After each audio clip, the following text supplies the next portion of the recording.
Os irmãos podem assentar-se.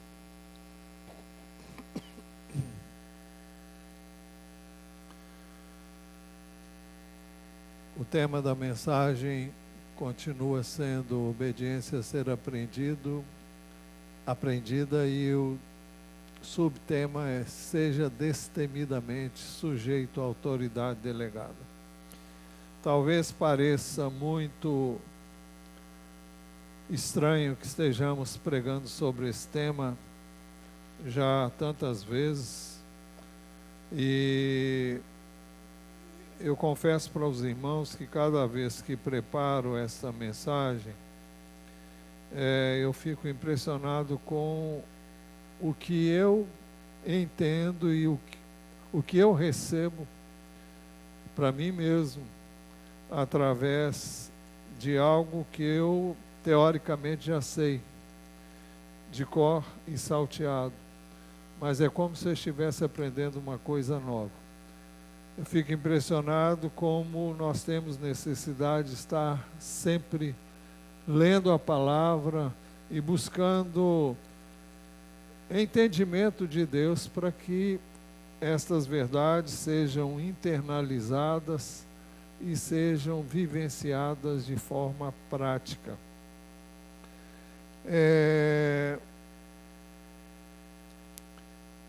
Eu queria ler mais uma vez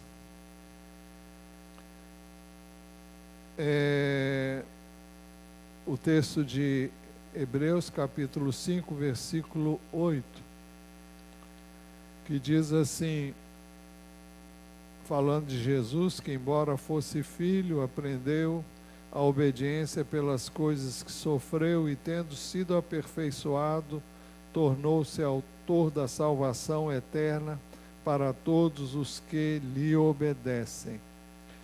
E ainda lembrar aos irmãos que o pecado, o início de tudo na Bíblia, logo no início da criação, nós ficamos sabendo que Deus deu uma ordem, uma simples ordem ao homem, e ele não a cumpriu. Ele não foi obediente e nem aceitou o governo e a autoridade de Deus sobre ele. E Jesus veio exatamente para restaurar a obediência que foi perdida lá no Éden e que ao longo da história caracteriza a natureza humana pecadora, perversa, má, que é por natureza rebelde. Isso desde a mais tenra idade. E todos aqueles que podem observar, podem ver que desde a mais tenra idade, uma criança mostra quão ela já veio rebelde, né? Não é sem razão que Davi disse que em pecado foi concebido, e em pecado ele nasceu em pecado, e em pecado ele foi concebido. Não significa que ele era fruto de adultério ou coisa semelhante, mas que ele nasceu com uma natureza pecaminosa. E essa semente alcançou todos os homens, e Jesus veio para restaurar exatamente esta obediência perdida. Por isso que ele foi obediente até a morte, e morte de cruz. Muito bem. Então, o título da mensagem é: seja destemidamente sujeito à autoridade delegada. Dentro do tema principal que nós vínhamos vendo, nós vimos autoridades instituídas por Deus no mundo, autoridades instituídas por Deus na família, por Deus na igreja, no mundo espiritual. Foi o que vimos da última vez. Hoje queremos ver esse tema: seja destemidamente sujeito à autoridade delegada. Nós devemos, então, sem medo, nos sujeitar à autoridade delegada. Se Deus não teve receio de confiar a autoridade dele aos homens, por que razão nós deveríamos ter algum receio de obedecer? Se Deus ousou estabelecê-las, nós devemos corajosamente obedecê-las. Se houver falta, deficiência, não será da parte de quem obedece, mas da autoridade, porque o Senhor disse que, Romanos 13:1, que todos estejam sujeitos às autoridades superiores. Então, se aquele que foi estabelecido como autoridade sobre nós faltar, errar, tiver alguma deficiência, e toda autoridade sempre falta, sempre erra, e sempre tem alguma deficiência, por isso que nenhum de nós é perfeito. Então, não será da parte de quem, a falta não será da parte de quem obedece, mas da autoridade, porque o Senhor determinou que todos estejamos sujeitos às autoridades superiores. Então, Deus não vai nos cobrar por obedecermos a alguém que errou na sua escolha e na sua decisão. Nós vamos ver, antes do final da mensagem, a única exceção quando nós não podemos obedecer uma autoridade estabelecida, mas vamos ver isso mais adiante.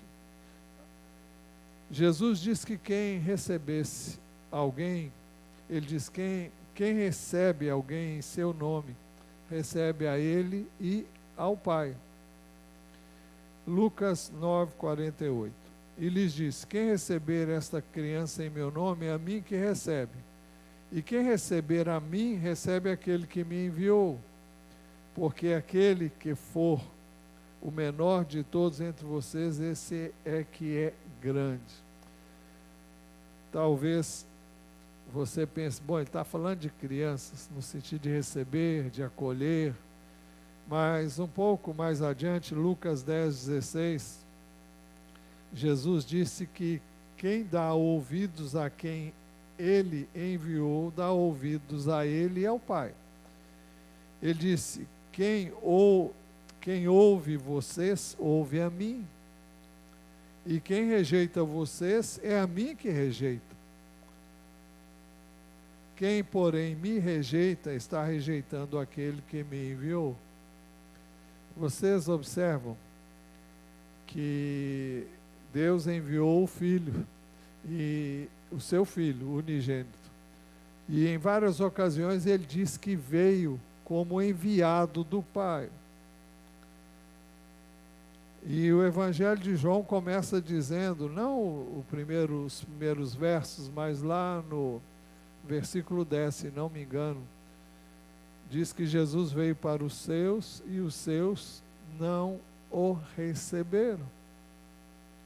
Mas a todos quantos o receberam, aos que creem no seu nome, deu-lhes o poder de serem feitos filhos de Deus.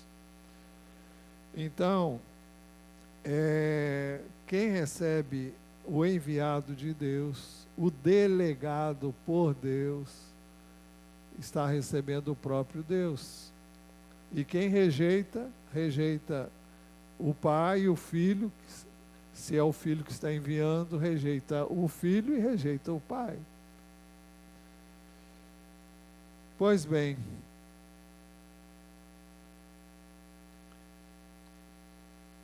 o que aqueles discípulos fizessem, o que aqueles discípulos decidissem, o que aqueles discípulos falassem, seria reconhecido porque eles representavam o Senhor.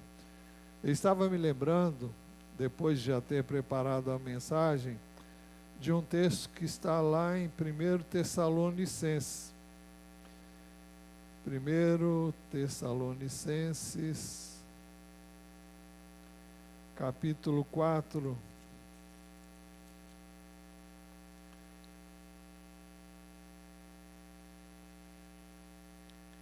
Ele tece várias recomendações quanto à necessidade de uma vida pura, de uma vida de santidade, especialmente na relação com o sexo oposto. Então ele diz no verso 8, depois, no verso 7, pois Deus não nos chamou para impureza e sim para a santificação. Depois ele diz, portanto, quem rejeita essas coisas, não rejeita uma pessoa, mas rejeita a Deus, que também dá o seu Espírito a vocês. Portanto, quem rejeita essas coisas, não rejeita uma pessoa. Quem é essa pessoa? É quem está falando. Quem é que estava falando? Era o apóstolo Paulo. Mas, então ele disse, vocês não estão me rejeitando. Vocês não estão rejeitando o que eu estou dizendo. Vocês estão rejeitando a Deus, que também dá o seu Espírito Santo a vocês. Em outras palavras, ele estava dizendo que ele não estava falando dele mesmo, mas estava falando pelo Espírito de Deus. Desta forma, o Senhor reconheceria qualquer palavra pronunciada em seu nome. O Senhor reconheceria qualquer palavra que pronunciassem em seu nome. Também aqueles que os rejeitaram o próprio Senhor Jesus. Alguns argumentam, e se a autoridade estiver errada? Se Deus teve a coragem de confiar sua autoridade aos homens, então nós precisamos ter coragem para obedecê-la. Se a pessoa com autoridade está certa ou não, isso não nos diz respeito. Não é responsabilidade minha nem sua questionar se o que a pessoa faz é certo ou errado. Eu creio que eu e você temos 1000 motivos para colocar defeitos nas autoridades, inclusive as constituídas. E nós vemos, às vezes, coisas que a gente fica assim, perplexo. Mas eu não ouso nem por um instante abrir a minha boca contra essas autoridades. Nós vemos as pessoas com facilidade deitarem falação contra A, B e C. A Bíblia diz que eu não tenho que fazer isso. Isso é problema dela com Deus. O meu problema é obedecer à autoridade. Se eu não gosto ou não da personalidade dela, se eu gosto ou não do jeito que essa pessoa se conduz, isso aí não é meu problema, não é seu problema. Se estamos debaixo de alguém que Deus colocou como autoridade sobre nós, nós devemos nos submeter a essa pessoa como nos submeteríamos, se nos submeteríamos a Deus. Porque se nós não somos capazes de nos submeter a uma pessoa, jamais nos submeteremos a Deus. Como é que você pode se submeter a quem você nunca viu, mas você é chamado a crer e a receber pela fé, se você não é capaz de obedecer aquilo que Ele diz na sua palavra, que é obedecer àqueles a quem Ele constituiu como autoridade sobre a minha vida e a sua vida. Então, se a pessoa com autoridade está certa ou não, isso não nos diz respeito. Ela responderá diretamente diante de Deus. Os obedientes só precisam obedecer. O Senhor não nos considera responsáveis por qualquer erro devido à obediência. Se houver erro, a responsabilidade diante de Deus será da autoridade e não de quem obedeceu. A insubordinação, entretanto, é rebeldia. E a rebeldia é tratada com severidade por Deus. Pela rebeldia, eu e você teremos que responder diante de Deus. Aquele que está debaixo, terá que responder diante de Deus aquele que está debaixo de autoridade, seja eu, seja você, seja quem for. Então, rejeitar a autoridade delegada é uma afronta a Deus. Jesus contou uma parábola que focaliza a questão da autoridade. Já colocamos esse assunto aqui em um outro contexto, mas ele agora é colocado de uma forma bem mais específica agora. Vamos lá, Lucas 20, versículo 9. Não vou colocar aqui porque não cabe na tela, como também não tenho colocado os outros textos maiores. O texto diz assim: a seguir Jesus passou a contar ao povo esta parábola. Certo homem plantou uma vinha, arrendou-a para uns lavradores e ausentou-se do país por prazo considerável. No devido tempo, mandou um servo aos lavradores para que lhe dessem o fruto da vinha. Veja, um homem plantou uma vinha, arrendou a uns lavradores e ausentou-se do país. No devido tempo, ele mandou um servo. Servo de quem? Do dono da vinha. Aos lavradores para que lhe dessem o fruto da vinha. Mas os lavradores, depois de espancá-lo, despacharam de mãos vazias.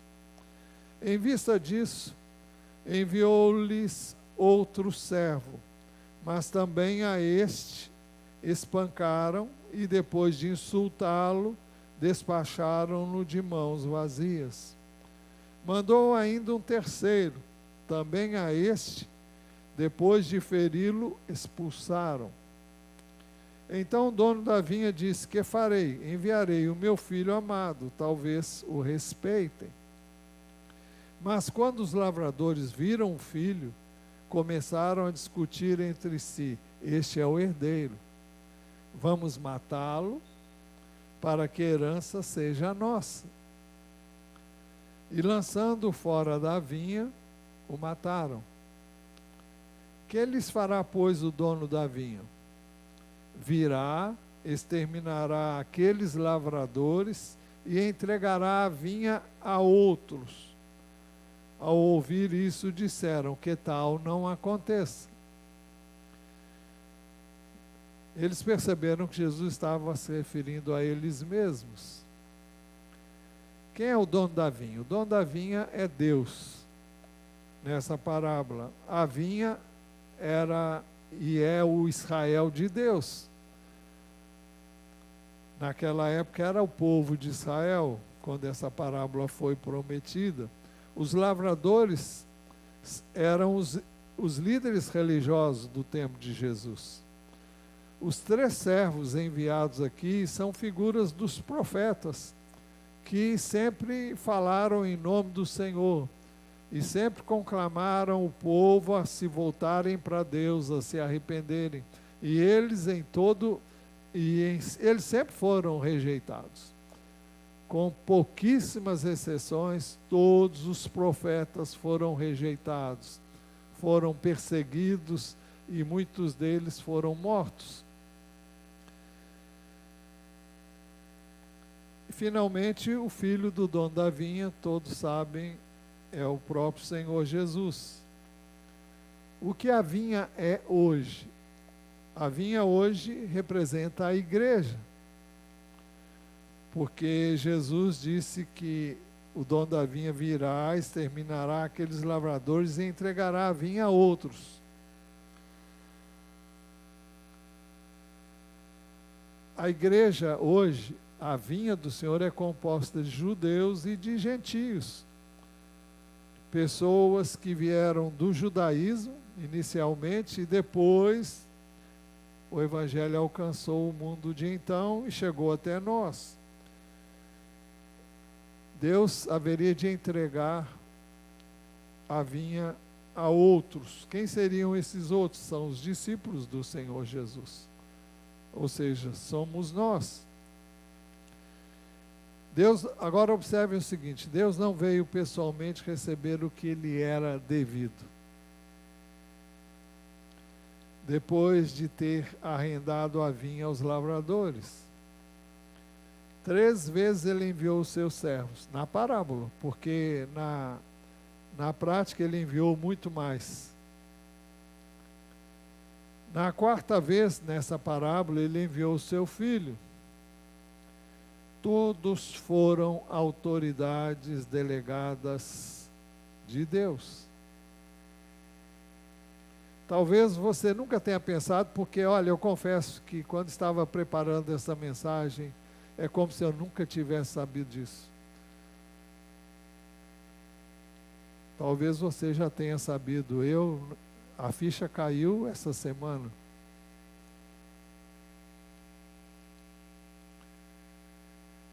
Então, ele queria que os lavradores se sujeitassem às autoridades por ele delegadas. Ele poderia ter vindo pessoalmente, mas ele enviou representantes. Aos olhos de Deus, os que rejeitam seus servos, rejeitam-no pessoalmente. É impossível ouvir a palavra de Deus e não ouvir as palavras dos delegados por ele.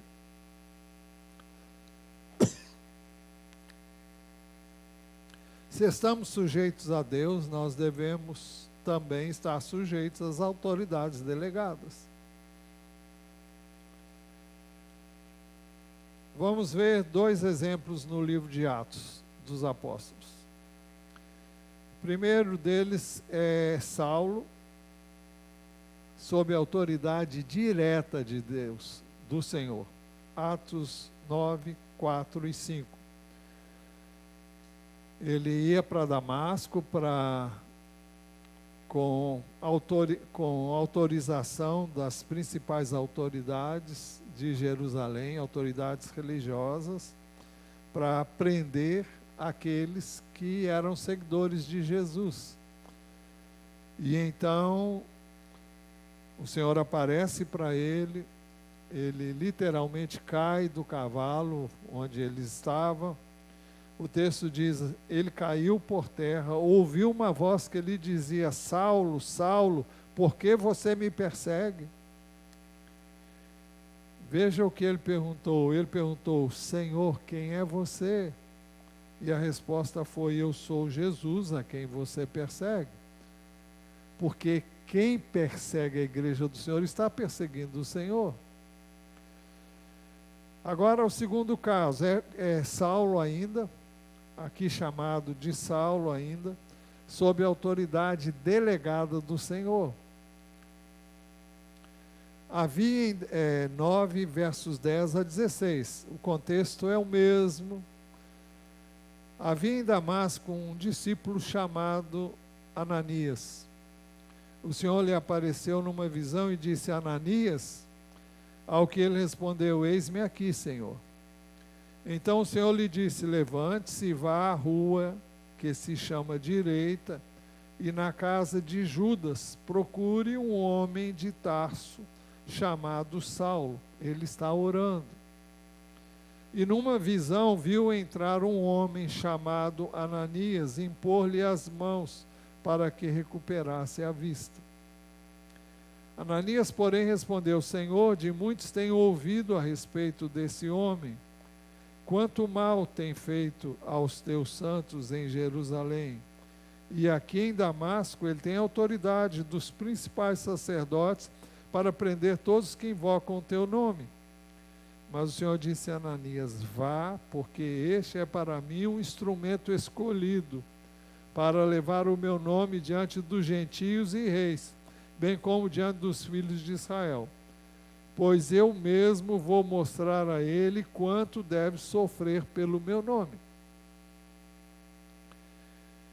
Então, no caminho de Damasco, o Senhor mostrou a Paulo como ele tinha dado coices contra os aguilhões. Algumas versões dizem, duro é para você recalcitrar contra os aguilhões, ou seja, dar coices contra aqueles que estão te aguilhoando. Então, é como se Deus dissesse, olha, não adianta resistir. Você está dando como animal, dando coice naquele que o fere. Você vai ser mais ferido ainda. Então, renda-se. Então, no caminho de Damasco, o Senhor mostrou para ele que ele estava fazendo isso. Quando Paulo viu a luz e reconheceu a autoridade de Deus em Jesus, entretanto, ele perguntou, Senhor, o que devo fazer? Então, ele reconheceu e aceitou, reconheceu a autoridade de Jesus.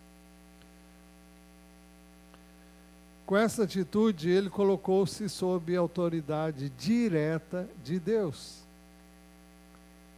Não obstante, o Senhor o enviou logo para a sua autoridade delegada,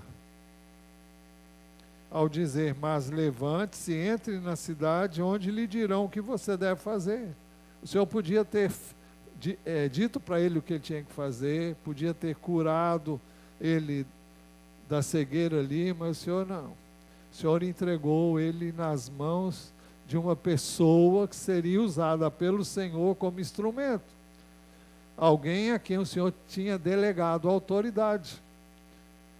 E esse homem era um homem que Saulo nem conhecia, nunca tinha ouvido falar. O texto diz, aliás, dizendo novamente o que está ali. Não obstante, o Senhor o enviou logo para a sua autoridade delegada ao dizer, mas levante-se, entre na cidade onde lhe dirão o que você deve fazer. Então agora você vai ouvir as pessoas a pessoa que eu enviei para falar com você. Dali em diante, Paulo reconheceu a autoridade de Deus através de outros. Não se considerou uma pessoa especial que só ouviria se o Senhor lhe falasse. No seu primeiro encontro com o Senhor, ele se colocou sob a autoridade delegada. E nós, considerando que cremos no Senhor, até que ponto estamos sujeitos à autoridade delegada? A quantas autoridades delegadas nós temos nos sujeitado? No passado, Deus ignorou nossas transgressões porque éramos ignorantes. Agora temos que pensar seriamente nas autoridades delegadas por Deus. Talvez você nunca tenha ouvido tanto. E eu confesso para você, como já disse no início da mensagem, é como se cada mensagem que eu preparo fosse uma coisa nova. Não porque eu me rebele contra a autoridade, mas porque essa verdade é como se Deus trouxesse uma luz que eu nunca tinha percebido, coisas extraordinárias. Então, nós temos que pensar seriamente nas autoridades delegadas por Deus. Deus não enfatiza sua própria autoridade, mas as autoridades indiretas que Ele estabeleceu. Todos que são insubordinados às autoridades delegadas não estão sujeitos à autoridade de Deus. Por conveniência pessoal, nós fazemos distinção entre uma autoridade delegada e Deus. É claro que Deus é Deus e a autoridade delegada é autoridade delegada. Humanamente falando, cheia de falhas, de defeitos, de coisas que nós não gostamos e rejeitamos. Mas nós não podemos rejeitar a autoridade de Deus nessa pessoa. Eu posso não gostar da maneira como ela fala, posso não gostar do jeito dela se conduzir, mas eu não tenho o direito de dizer, não, essa autoridade eu não obedeço. Direito até que você tem, porque Deus dá a todos nós livre-arbítrio. Mas você precisa saber que se escolher esse caminho, você está em rebeldia. Para Deus, entretanto, só existe uma autoridade, é a dele, quer direta, quer indireta. Quer através da palavra, quer através daqueles que usam essa palavra, ou até aqueles que nem conhecem a palavra de Deus, mas Ele colocou como autoridade sobre nós. E são inúmeras as pessoas a quem devemos obediência, desde a nossa mais tenra idade, começando dos pais, dos professores, dos educadores nas suas várias faixas etárias da nossa vida, e depois na área profissional, na escola, na igreja, em todo lugar. Não há como não encontrar uma autoridade. Por isso que para Deus só existe uma autoridade, a autoridade dele, quer direta, quer indireta. Por isso nós não podemos desprezar as autoridades no lar, na igreja, na escola, em qualquer lugar. Embora Paulo ficasse tomado de cegueira, ele esperou por Ananias com seus olhos interiores bem abertos. Receber Ananias foi como receber o Senhor. Ouvi-lo foi como ouvir o Senhor. A autoridade delegada é tão séria como se alguém a ofende, fique em desacordo com Deus. Ninguém pode esperar obter luz diretamente do Senhor se recusar a receber a luz da autoridade delegada. É absolutamente impossível rejeitar a autoridade delegada e ficar sujeito à autoridade direta de Deus. Rejeitar um é o mesmo que rejeitar o outro. Se um louco tem prazer em falhar diante da... Só um louco tem prazer em falhar diante da autoridade delegada.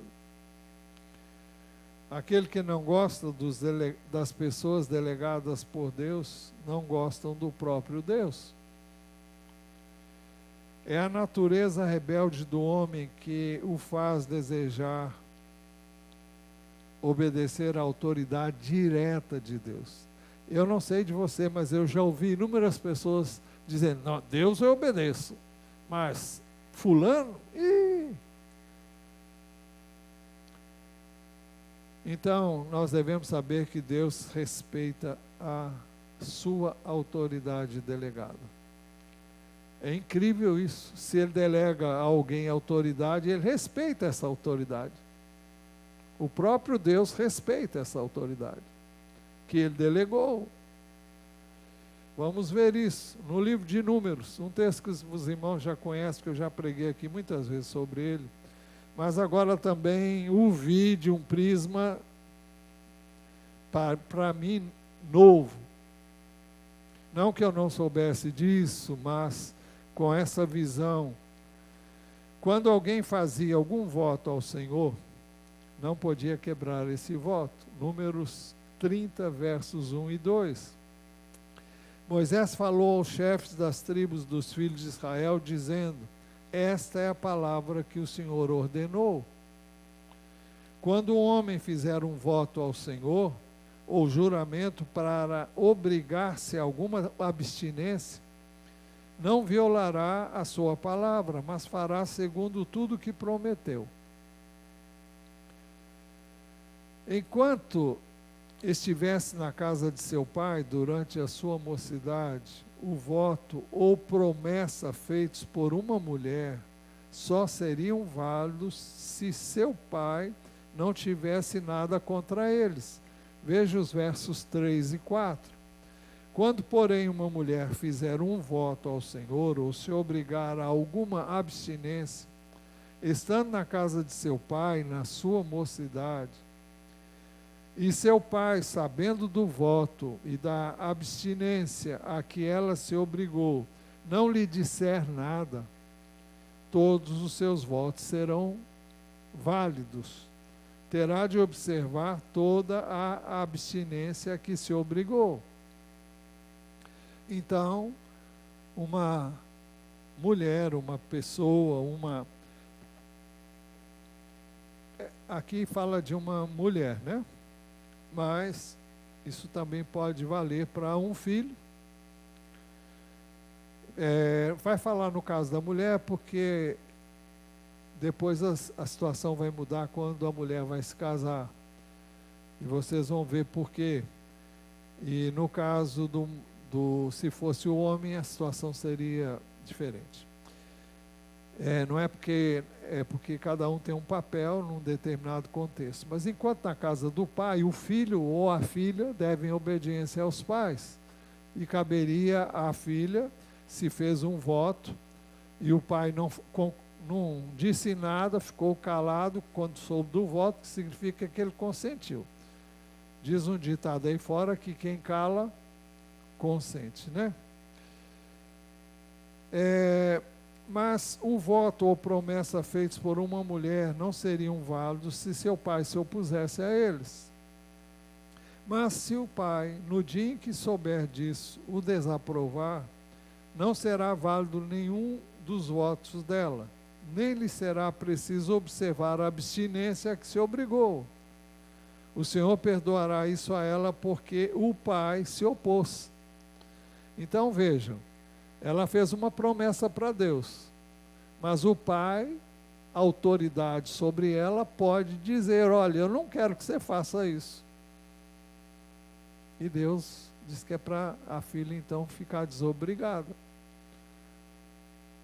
Porque o pai, que é a autoridade sobre ela, se opôs. Então, alguém que é maior do que ela pode se opor ao que ela quis fazer, mesmo que ela tenha feito um voto a Deus.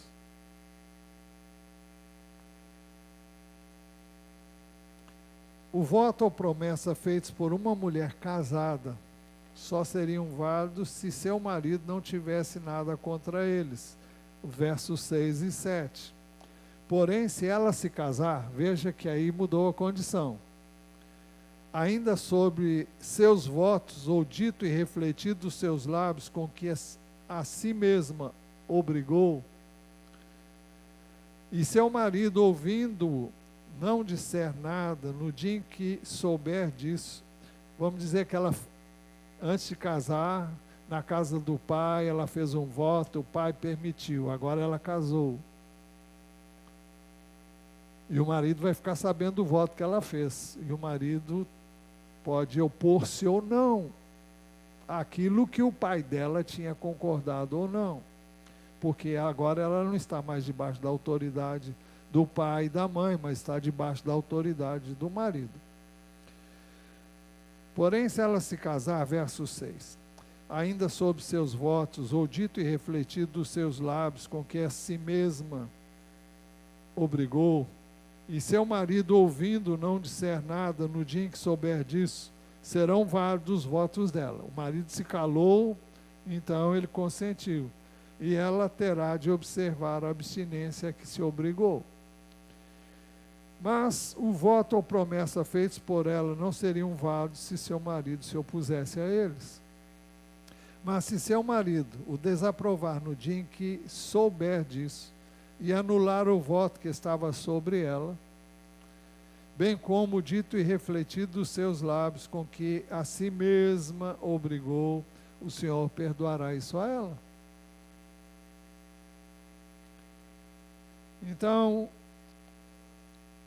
Deus, a autoridade direta, agiria sobre o que a autoridade delegada consentisse, ou anularia aquilo que esta cancelasse. Parece estranho, né? A pessoa fez um voto a Deus diretamente, mas vem alguém que é autoridade sobre essa pessoa e diz: não, não vai ser assim não. Vamos ver os versos 10 em diante.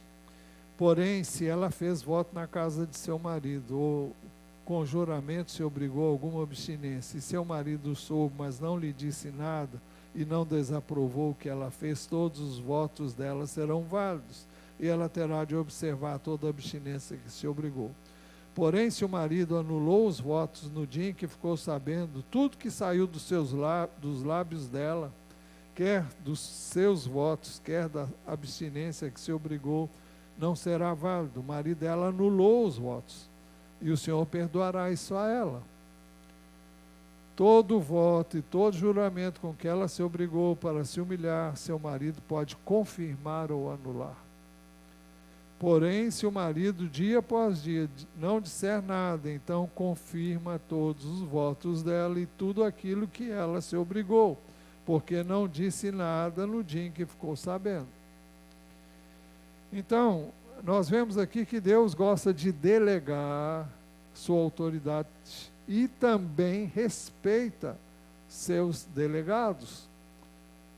Se ele delegou a autoridade a alguém, aquela pessoa toma uma decisão que pode não ser necessariamente o que Deus faria, mas ele delegou e ele respeita essa autoridade. Considerando que a mulher se encontra sob a autoridade do marido, Deus preferia que ela obedecesse à autoridade e que cumprisse seu voto.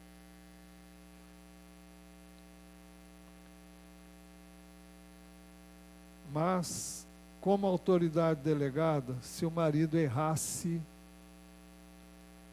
ele levaria à iniquidade da mulher, que não seria considerada responsável. Veja o verso 15. Porém, se ele anular os votos, algum tempo depois de os ter ouvido, levará sobre si a iniquidade dela. Se ele concordou com o voto que ela fez ao Senhor, e mais tarde anulou, Deus não vai cobrar isso dela, vai cobrar isso dele. Assim, esta passagem das Escrituras nos mostra como não podemos ignorar a autoridade delegada para nos sujeitarmos à autoridade direta de Deus. Tendo delegado a sua autoridade aos homens, o próprio Deus não suplanta a autoridade delegada. Ao contrário, ele se restringe pela autoridade que ele mesmo delegou. Deus confirma o que a autoridade delegada confirmou. Deus anula o que também foi anulado. Deus sempre mantém a autoridade que ele tem delegado. Ficamos, portanto, sem outra escolha, a não ser sujeitarmos-nos às autoridades governantes, sejam elas quais forem. Todo o Novo Testamento se apoia na autoridade delegada. A única exceção nós a encontramos em Atos 5, 27 e 28. Trouxeram os apóstolos, apresentando-os ao Sinédrio, o sumo sacerdote os interrogou, dizendo: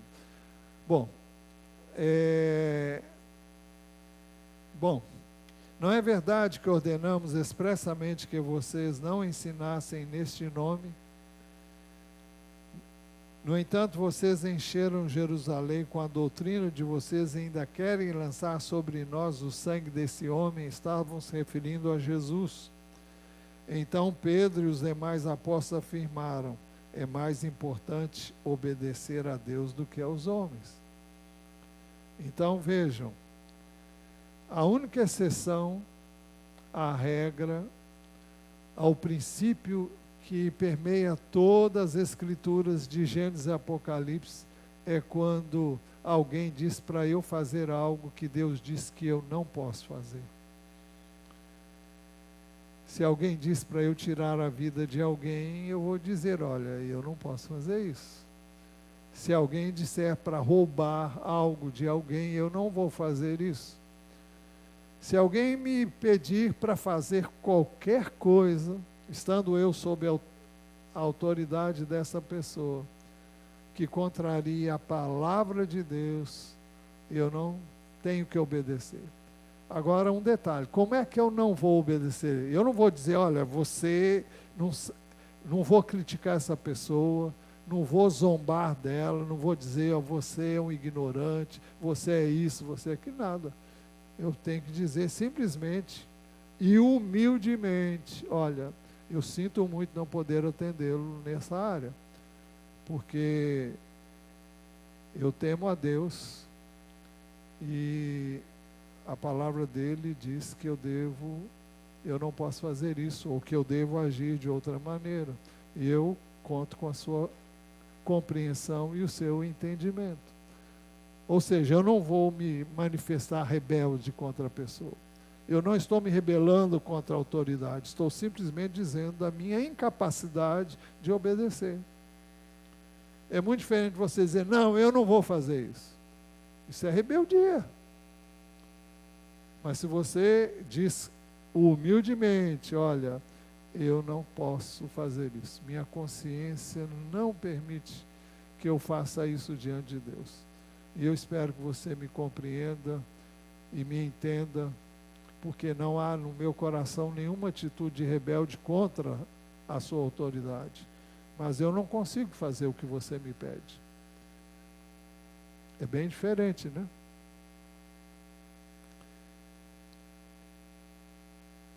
Isto porque a autoridade delegada, no caso que nós lemos há pouco, havia transgredido distintamente a ordem de Deus e pecou contra a pessoa do Senhor.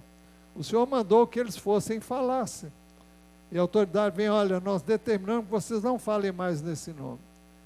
Bom, eles tinham duas alternativas. Uma, obedecer à autoridade e ficarem sem problemas. Outra seria desobedecer à autoridade, dizendo o porquê, mesmo que não fossem entendidos, e sofrer as consequências. Quais seriam as consequências? Açoites, perseguição, morte. Cada país tem as suas leis e cristãos são mortos diariamente no mundo. Nós nem tomamos conhecimento disso, mas Missão Portas Abertas está aí para testificar disso, porque ela cuida exatamente das viúvas, daqueles que foram mortos por testemunharem de Jesus, aqueles que tiveram seus bens desapropriados, suas casas queimadas. Isso ocorre todos os dias em várias partes do mundo. E na China ainda nós temos perseguição por causa do regime. Interessante que o regime é comunista, mas a economia é capitalista, mas é um regime duro que persegue a igreja do Senhor. Mas no mundo inteiro, onde existe pessoas fanáticas, eu não vou nem citar o nome para evitar problemas, mas eles são capazes de matar quem quer que seja por causa do testemunho de Cristo. E eu coloquei um vídeo, acho que o vídeo não chegou inteiro aí para todos de ontem para hoje, mas eu vou tentar colocá-lo inteiro, não sei como. Meu celular nem sempre consegue fazer o que eu gostaria de fazer, mas eu vou tentar. Mas é um testemunho que vocês não podem deixar de ouvir. De um pastor nigeriano que se dispôs a obedecer a Deus e a fazer aquilo que estava no coração dele em relação à pregação do Evangelho. E vocês vão ver o que vai acontecer lá. Bem, em todas as outras situações, com exceção desta que nós mencionamos aqui, eu e você devemos obedecer e nos sujeitar às autoridades delegadas. Conclusão. Os homens podem pensar que são simplesmente sujeitos, que os homens podem pensar que são simplesmente sujeitos a outros homens. Mas quem conhece a autoridade percebe que estes outros homens são autoridades delegadas por Deus. Ou seja, nem todos os homens reconhecem nos que exercem essa autoridade, a autoridade de Deus. Mas cabe a nós fazer isso. Não é preciso humildade para ser obediente à autoridade direta de Deus, mas é preciso quebrantamento para ficar sujeito à autoridade delegada. Se uma pessoa não se despojar completamente da carne, não será capaz de aceitar e atender à autoridade delegada. Vamos tomar consciência de que, ao invés de vir pessoalmente, Deus enviou os seus delegados para recolher aquilo que lhe é devido. Então, qual deveria ser a nossa atitude? Esperar que Deus viesse pessoalmente? Devemos nos lembrar de que, quando Ele aparecer, Ele virá para julgar. Não vai ter tempo, vai ser para julgamento. Jamais poderei obedecer a Deus se for rebelde para com a autoridade delegada. Feche os seus olhos e fale com Deus sobre o que Ele tem falado com você e comigo.